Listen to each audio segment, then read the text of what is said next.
Super UFO Fighter is Phoenixx's newest release on the Nintendo Switch, but the game can also be found on the PC as well.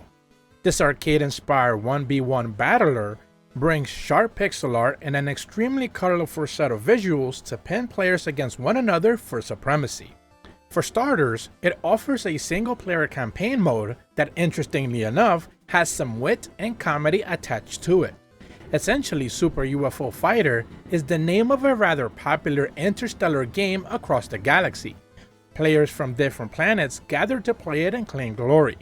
As you play through the rather short campaign, you're introduced to each one of the combatants as a player who's not ready to play by the rules is out to win no matter what the cost. It's fun enough, and it does a good job to serve as a tutorial to each one of the characters, who of course, as you would have expected, have their very own unique attacks. Speaking of that, gameplay is king in these type of arcade games, where the goal is to find the item told to drop in each one of the baskets at all costs.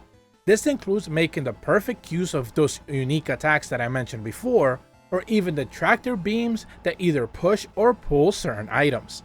It's a game of positioning really at the end of the day, and the one with the more ground covered has a better chance to net their items a bit faster.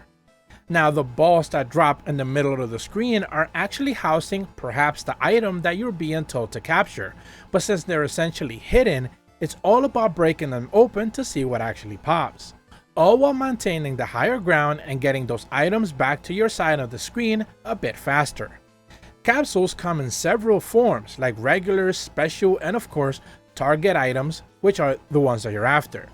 The item that you need for an instant win is probably going to be big enough and easy to see, not just for you, but the enemy as well.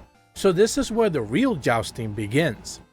Everything is round based, so winning 2 out of 3 will net you the match. Another thing that I like to point out is of course the music is rather upbeat and cheerful, as both players fight for control in the battlefield. Super UFO Fighter also offers online multiplayer, but I was not able to test it out at all during my experience. But this game does run extremely well on the Nintendo Switch, so you should have nothing to be too concerned with in that regard. Nintendo Sphere gives Super UFO Fighter on the Nintendo Switch a 7 out of 10. If you're brand new to my channel, be sure to leave a like and subscribe. Hit the bell to receive notifications when the videos go up, and as always, thank you so much for watching. See ya!